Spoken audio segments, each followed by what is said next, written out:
in saying yes, no, or maybe. And yeah, they want to win. They want to win as bad as everybody else. Tell you what, they're good people. They really are. And I don't have a bad thing to say about them at all. I enjoyed working for them.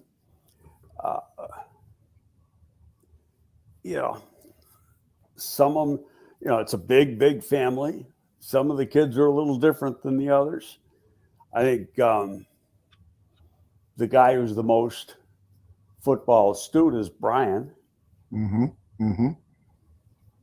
Which and he's just on the board, right? He's not. Yeah, well, no, he takes care of the alumni and all that. I mean, he's got a regular job there.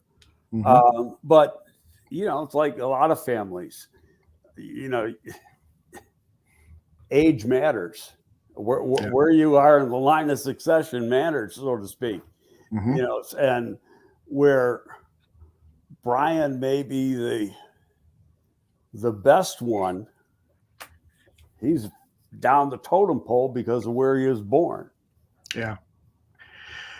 Greg, is there much of a difference between the revenue that a Super Bowl winning team or a conference championship winning team makes in a team that is like the Bears, mediocre at best over the last several years? In other words, is there financial incentive for the McCaskies to want to build a winning team?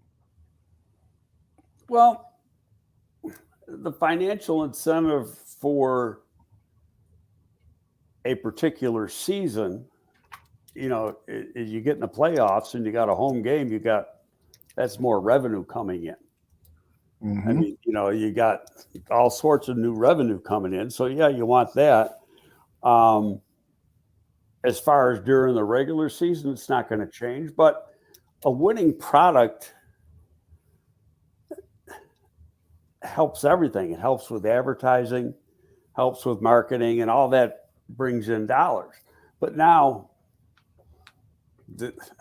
they're going out and spending a lot of their own money mm-hmm. on this new stadium project. So what's that tell you? Now, yeah, it's going to make them a lot of money. Right. And it could, if done correctly, put them on par with Dallas, if not above Dallas, mm-hmm. down the road. Absolutely. And, so we're right now, I think they're 5th or 6th. When they're done with this thing, they better be 1st or 2nd, mm-hmm. or somebody screwed up. Yeah, because that whole project has got, if in fact it ends up in Arlington, because of what that plan is for Arlington Heights. But right, it's that can be just a huge moneymaker for them. Yeah. Toreen says that the Bears went from $2.9 billion in value in 2019 to $6 billion in 2023. So they didn't win during that period. They won one division title during that period. So everybody that's, saying, of course they do. I don't think it's that easy. When you build a winning team, there's more expenses involved with building a winning team. You got, sometimes your head coach is demanding, millions of dollars a season for winning teams. There's more expenses in player salary. There's more expenses in, Well, I don't agree with you on the player salary because you got a salary cap. That is true. You're spending the same amount. Your basic year-to-year expenses. Now there's year-to-year salary, and then there's cash. Mm-hmm. And cash is what you're like signing bonuses you're giving out in free agency, et cetera, like that. And not as much the last 2 years with polls, but with when Nagy was the head coach, they were, and Pace was the GM, they were putting out a lot of cash. Absolutely. In free agency, and yes. Some of it wasn't good. So, but I have never heard and having been there, there's nobody that's ever come in and said you can't spend. Right. So I just, it's an easy thing to say, but I'm not going to buy that, especially having been inside the building. Now, I'd much rather have owners like the McCaskies who let you do your job. Stay out of your way. Yes. Than like what my buddy Scott Fitterer's got to put up with in Carolina right now. Yeah. And that guy is too hands-on, but he's got all the money in the world. Mm-hmm. But sometimes and I don't want to piss anybody off here, you can't have an owner think like a fan. Mm-hmm. You got to think the big picture. Yep. And what's the best thing for the franchise? Yeah. Totally agree. And I just, for the record, I want to say I have been off of that bandwagon of the Bears are cheap probably 30 years ago. They were cheap when Hallis was running the organization, and Mike Ditka's famous quote about he threw nickels around like they were manhole covers, sewer covers. That was true back then. But this team, the Chicago Bears organization, just spent $100 million on a new facility. Hallis Hall is a state-of-the-art facility, one of the best in the NFL. They are looking to spend billions of dollars on a stadium. They have had huge player contracts. So I'm not saying that the Bears don't want to spend money to win. I'm just asking the question because Jerry Reinsdorf is famously quoted as saying about the White Sox, we can end up in second place and still make the same amount of money as we do in first place. And that's an awful quote to make. Absolutely. I mean, I'll go buy a ticket and feel like, man, should I really be spending $40 on this ticket in the grandstands? No, I can't see it. I've been in too many meetings with those people, had too many conversations to know that they're passionate. Mm-hmm. Yeah. All right. Got lots of questions here. After I complain we don't have questions, we got a bunch. So let's get through some of them, or maybe all of them. Jeff starts with the most disappointing thing to me about the game was the seeming lack of preparation for a blitzing team they knew was going to blitz. Did you see that too, that the offense was totally unprepared for Brian Flores' blitzing defense? Well, I'm not standing up for anybody here, but go back to what we were talking about a little while ago. Mm-hmm. You use the last 3, 4, 5 games as a guide to help you game plan for the current game. Mm-hmm. And so you're looking, okay, this is what they did in this situation, and that's how you set your game plan, etc. So you set up your blitz pickup and everything else according to that. They didn't go into that game thinking, well, he's not going to blitz. Sure. They know he's going to blitz. Right. But is he going to blitz the same way as he blitzed last week or the week before? Mm-hmm. And I think, you got to be prepared for something you didn't see. And again, I'm just trying to be real here. Mm-hmm. And that is, you don't go in practice every day, Wednesday, Thursday, Friday, and not excuse me, not cover that stuff. Right. Now, could there be some things that they have not seen before? Absolutely. Yeah. I remember, and it was a college game this year, Notre Dame. First 2 games. And Al Golden, the defensive coordinator, said, he was like, I've never seen any of the stuff on tape that they were doing today. Mm-hmm. Like they did stuff totally different. And so, yeah, that can happen. Yeah. And then it looks like you're totally unprepared. And I guess in a way you are unprepared, but it's really, reality is it's really good coaching on your opponent's part. Indeed. Okay, next question. Rory has an interesting question. He sensed that the offense was more efficient and rhythmic with Tyson Bagent at the quarterback position. Do you feel the same way? And can you discuss this question? Well, I don't know if we have a big enough sample size. I know what he means, and I tend to agree. We go back to the preseason, and when that kid got an opportunity to play extended time, I mean, you remember what I was like, wow, he thinks fast. He processes things fast. He's going to make mistakes because there's stuff he hasn't seen. You got to go through that learning process. Yeah. But he's got a real quick mind. And so, yeah, I think his delivery's a lot quicker. There was a bubble screen that he tried that I would say the ball was out of his hand a good half second faster, if not more.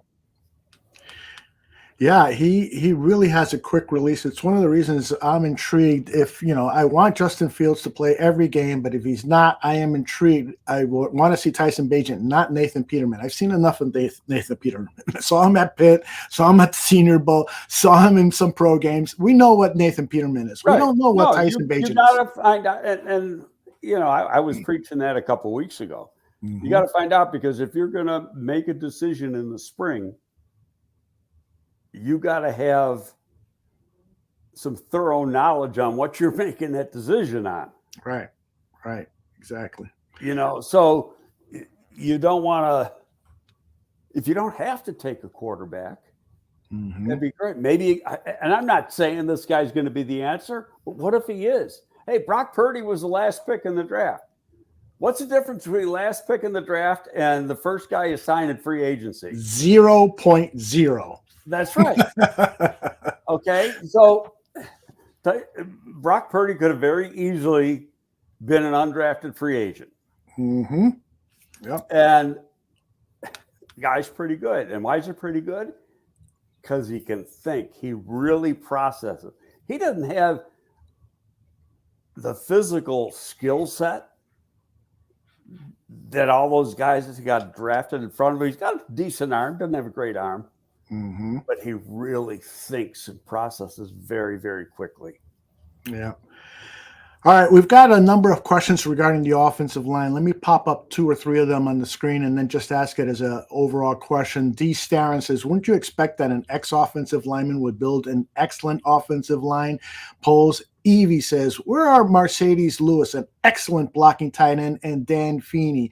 And then the one that just got here, Cody Whitehair, what the F? He was benched yesterday. So what is your present evaluation of the offensive line? Pro Football Focus, there's their little weekly article about, top offensive lines. I take their grades don't mean shit to me. I totally agree. That's why I'm asking you the question.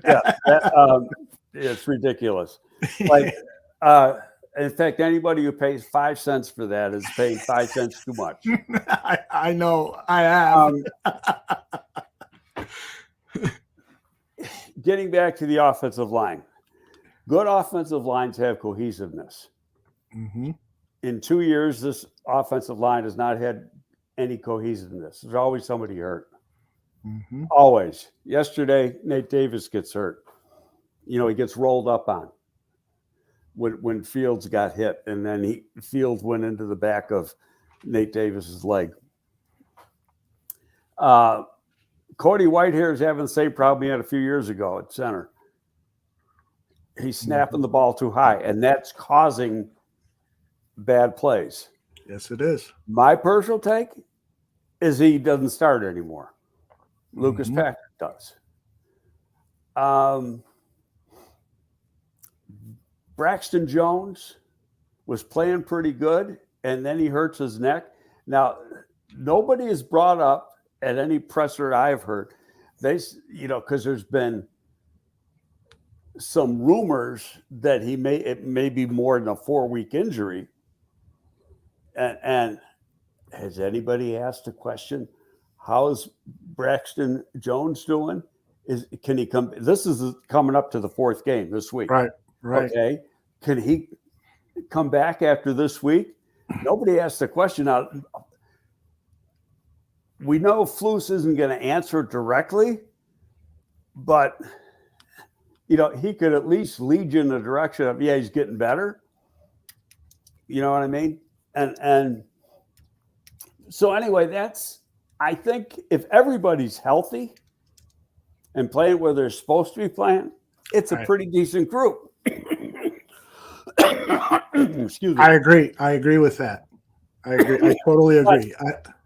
You've got different groups, not only game to game, but play to play. Right. There's been a lot of combinations, and many are because of injury. Jordan says the Bears' offensive line would be better if they stopped playing music or chairs in the interior of the offensive line. But I think what's probably going to happen this week is you might, if they want Cody Whitehair in the lineup, they'll probably put him at left guard and then move Tevin over to right guard. That's a possibility, and I think that's a bad decision. You're going to have to bench. Why? I'd keep Carter at right guard if Nate's going to be out for a while. That's what I would do, and then he's got a lot of talent now. Right. Yes, I agree. So leave it the way it is. Leave it the way it is. Because Braxton Jones isn't going to be there this week. So then you got Jones, Jenkins, Patrick, Carter, and Wright. Well, that was my point, is they're going to have to bench Cody Whitehair, and I know they hate to do that to a veteran. I mean, after the game, Eberflus was praising him. No, we didn't take him out because of the bad snaps. It was just exactly. It was the biggest lie he has ever said, and he had that liar face on that we can tell when he's lying. It's like a one of those machines, the wires going way off. Hey, what's the most important job the center has? Snapping the ball. There you go. That's what he does. Well, that and probably calling out some things, right? He's had 3 or 4. Yeah, he's had 3 or 4 in the last 2 games. He's had 3 or 4 bad snaps. Mm-hmm. Mm-hmm. And they've recovered from a couple of them. But one of these days, it's going to go over his head, and it's going to be a 20-yard loss. Mm-hmm. Do you think that moving Tevin Jenkins to left tackle, a position he played a lot at college, do you think that's a possibility? 8 games at left tackle in college. Oh, that was all? Okay, I thought it was more than that. Nope. I mean, he was drafted to be a left tackle by Ryan Pace. Right. But athletically, he could do it. No, you keep where he has a chance to be a Pro Bowl type player. Mm-hmm. All right. Interesting stuff. Let's get some more questions here. Tim says, Whitehair has 3 times the experience of snapping, yet Flus said he was okay, so we just discussed that. Thank you, Tim. And let's see. Vizelman, I know this is a loaded question, but what would Greg do? What would be the first thing he does to get the Bears going in the right direction? What would be the first thing? I know you're going to have to say it. You're going to have to say it. You're going to have to fire that coach. No, I'm not going to fire the coach right now. Okay, because I can't. If I thought there was a guy on the staff that I agree with you. Okay, yeah, but I don't believe that. And could you bring in somebody from the outside? Yeah, the Colts did that last year. That was a disaster. Mm-hmm. So I think you got to go. First of all, you got to look at it this way too. They're almost out of it, even mathematically now. Yes. Now you're playing. I hate the word tank, but now you're playing where my draft pick's going to be. Yeah, you want to develop players. You want to win games, but really deep down, the number one thing is. I'm saying, where my draft pick's going to be next April? Yeah, you're thinking about that, but for the next 10 games we got left in the schedule, 11 games, you got to be thinking about. Yeah, you got to be thinking of, do I have my safety in Brisker? Because there has been a regression this year. It's probably injury related, whatever. Do I have Stevenson at corner? Is he a guy that I can put in that column, can help us win championships? Everybody should be graded that way. Does this person have a role in a championship team? That's how I would do it. Yeah, there's no doubt about that. That you gotta find out who you can count on, who you can't. Mm-hmm. And you got to find that out with the guys that you brought in on 1-year contracts. Do you want to give them another contract or a 2-year deal or what? And go from there. Mm-hmm. What do you think about Hightower? Aaron, co-host of the Barfly Tailgate Show, says he can't be much worse than Flus. Bring him in as head coach, but the problem is about him. He's a special teams coach, and like I was one of the guys jumping on the table for Dave Tobe, who's a special teams coach, but they're all different. Dave Tobe has coached other areas besides special teams, and where he's been like when he was an assistant special teams coach, he was also like an assistant defensive line coach. Right. And Andy has let him, even at Kansas City, do some other stuff in practices and stuff when he's not doing the teams. But he's the best special teams coach in the business. But he was doing that so just to have it on his resume to help him get. But now, Dave's almost 60. He's not going to get a head job. Right. He deserved one. Right. But, as far as Hightower, I have to go back and look at his bio. I don't know what his background is. I mean, could he be good? He might be great, but I don't, I don't know enough about him to say yay or nay. Yeah. I've seen a number of his press conferences. He's impressive from answering the questions and stuff. Yeah, but you really can't tell if he's a head coach. All right. Jeff wants to know, speaking of Notre Dame, do you think Al Golden could be a fit as a coordinator here in Chicago? He runs a multiple defense, but not sure if that's what Flus is looking for. So I don't think Al Golden is a NFL coordinator. No? No. And Al Golden came to Notre Dame. He was Cincinnati's linebacker coach. And you know what? He's a pretty good college position coach. I don't think he's an NFL coordinator. My own personal opinion. That's it. He was a head coach in college. Didn't have a lot of success. Might have been two places he was. Been a very good college coordinator. Coordinating in college and coordinating in the NFL are two different things. He's got like 4 years experience in the NFL as a linebacker coach, and he's a good coach. I just don't think he's an NFL coordinator myself. All right. Thanks for that information. Very candid. Let's see. We've got Jeff. Greg, do you think Alt, the left tackle with Notre Dame, or Fashanu, the right or left tackle at Fashanu at Penn State, are the kind of prospects that you don't pass up if the Bears don't have the top pick? Or do you think they would lean towards the need at edge? I've been wrestling with this too, Greg. Do you go left tackle, or do you go you need that premier pass rusher? All the good teams have one and we don't.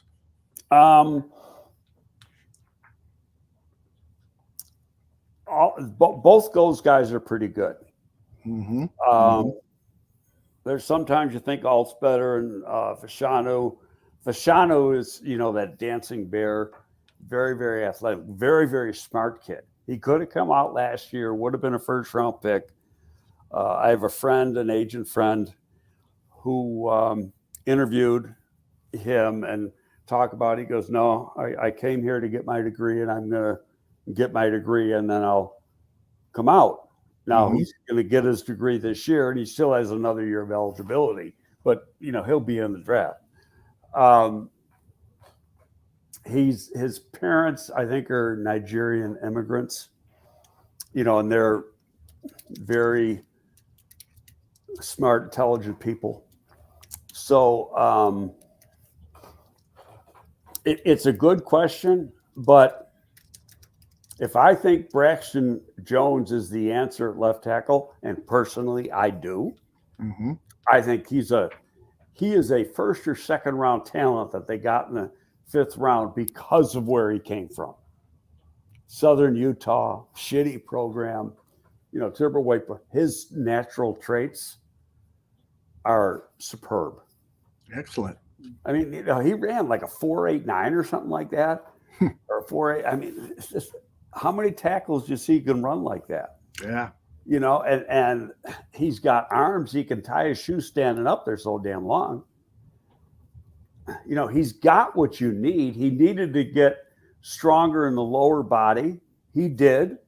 He had no problem in the first 2 games with blocking power. He's still a young player, but I think, it's all in front of him. So if I believe that I already got my bookends in Jones and Wright, why am I going to take Alder Fashanu?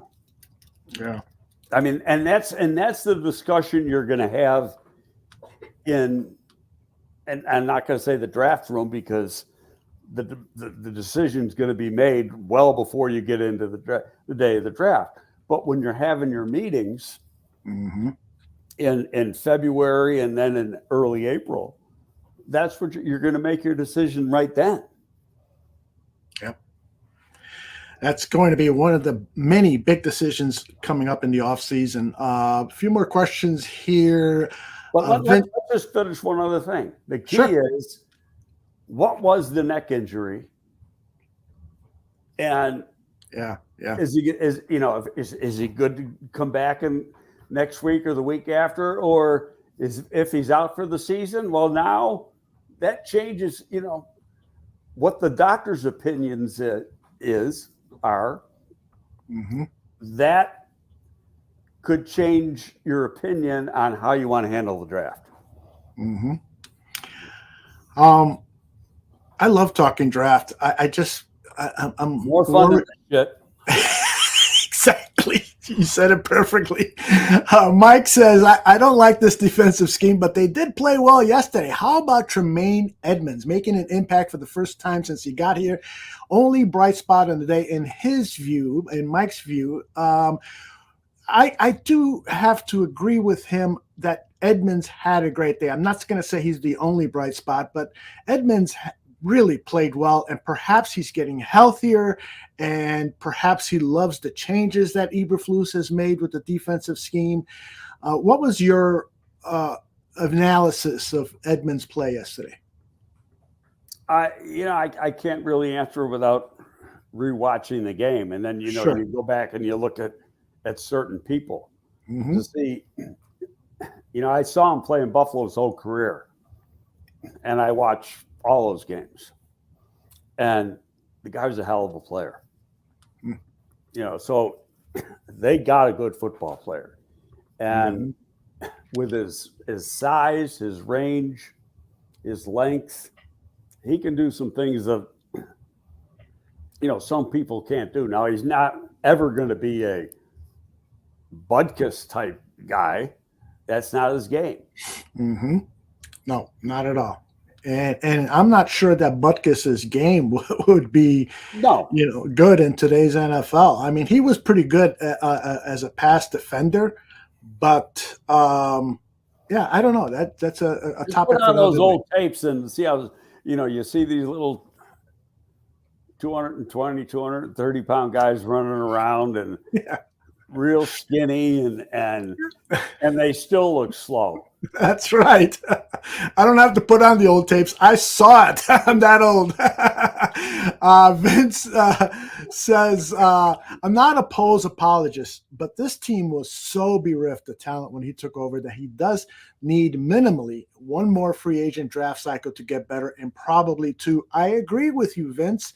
I'm not happy with all the decisions that he's made, but he laid out a rebuilding plan, and he has told us it's going to take more time than this. At the beginning of last draft, he told us it's going to take us another draft or so to fill in all the holes. So he sold this plan to the McCaskies, and if the McCaskies were to fire him, if the McCaskies were to fire him before he's allowed to carry out the plan, I think that would be managerial misconduct. Well, and number one, I agree with you because I like Ryan. I like his vision.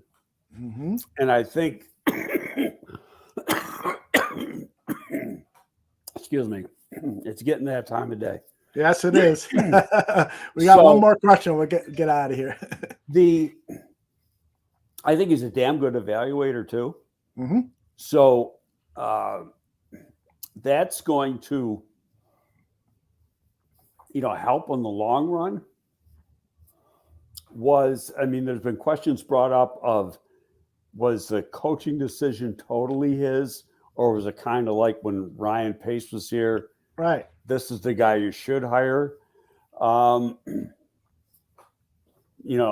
I don't have the answer to that, and I probably never have the answer to that. Yeah, I'd love to find that one out. It's obviously not going in the direction. I don't, like you said, Flus might lose the team. I still don't see that because they're playing hard. Mm-hmm. Okay, but I'm sort of rambling here. I think Poles was drafted well. He did not draft the quarterback. Right. Okay, so you can't put that one on him. Some of the development, well, you put it on the coaches, and if he's not, but if he can't process, I can't see that ever changing. Yeah, it might get a little quicker with more experience, but damn, you're in year 3. Mm-hmm. You've seen a lot. Right. And here, I'll tell you, here'd be a little interesting exercise.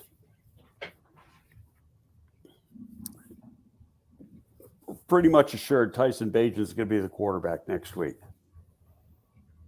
And watch how he grows, if he grows, between yesterday and next week. That's going to be fascinating. Indeed. Because that will tell you a lot about Justin Fields. Mm-hmm. You know where I'm going with that? Sure. Absolutely. We've got the news here from on X. Brad Biggs is writing, Bears coach Matt Eberflus says there is no timetable right now for Justin Fields with his right hand injury. Says it's all going to come down to grip strength and that he is doubtful to play Sunday against the Raiders.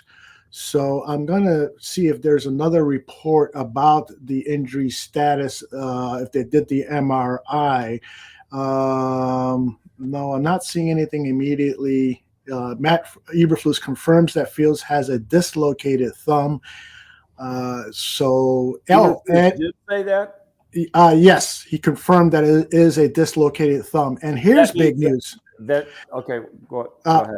Phil Snow, former defensive coordinator of the Panthers, has been hired as Chicago's defensive analyst. Do you know anything at all about Phil Snow? No, but I'll find out.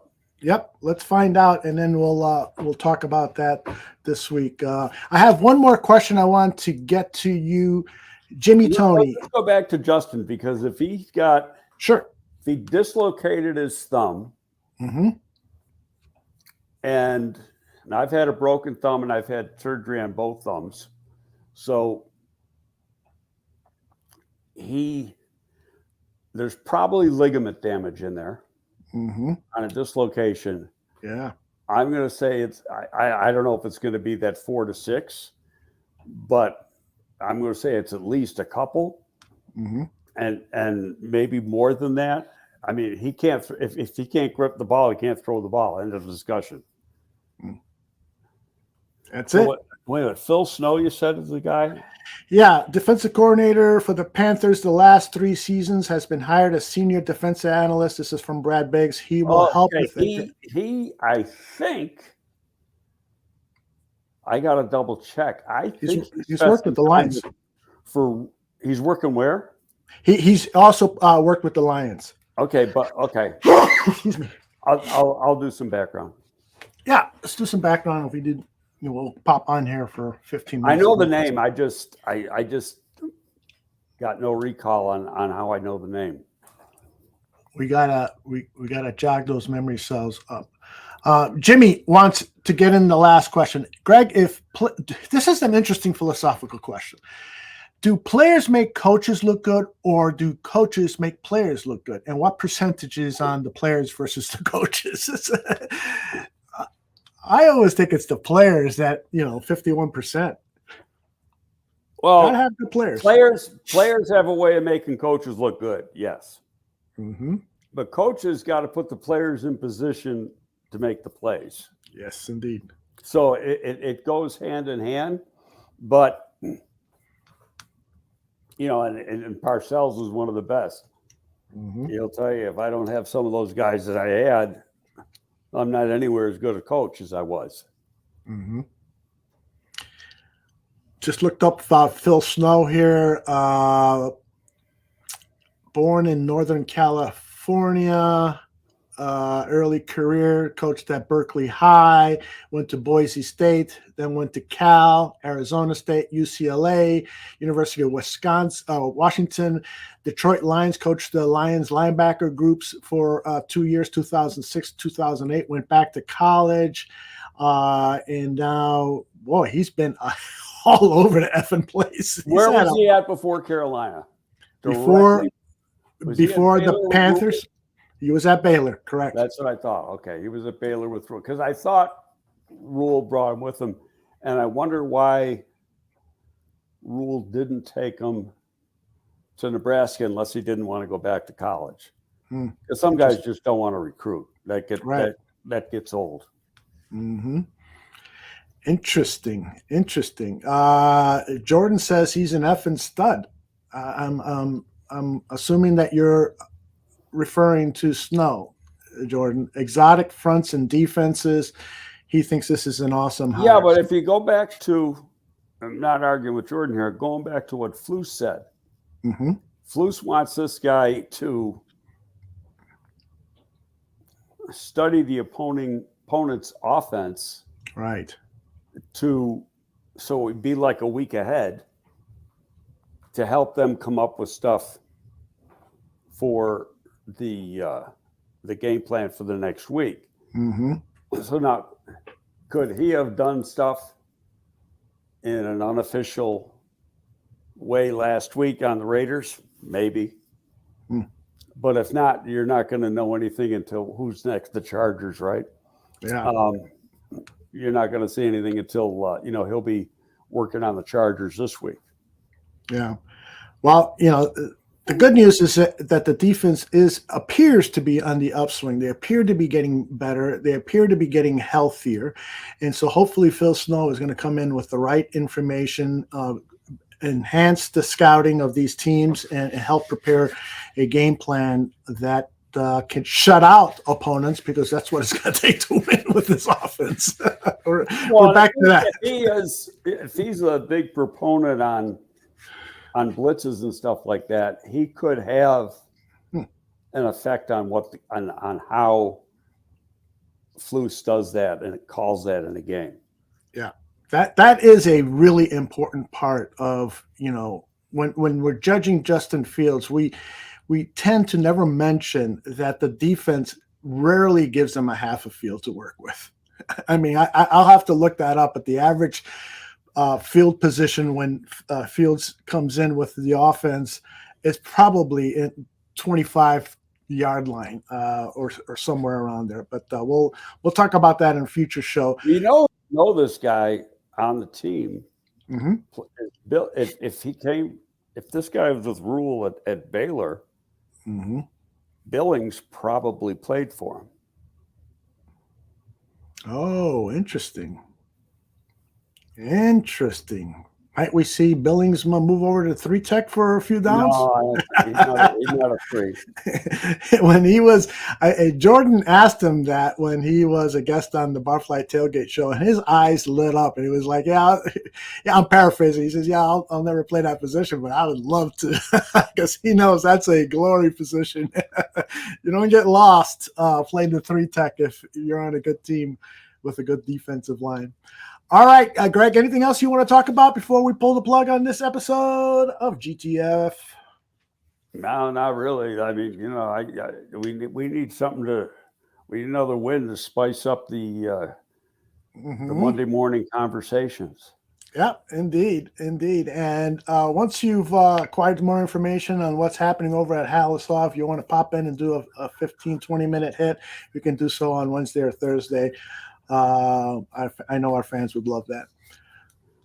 All righty, my friend. Sounds good. Okay, take good care of yourself. And to everyone watching live, please let people know about the Gabriel Talks Football GTF show. We're here every Monday or so, and the best way to keep on top of our schedule is to subscribe to our YouTube channel or to follow Greg or myself on X. Take care, everybody. Bye-bye. See you later.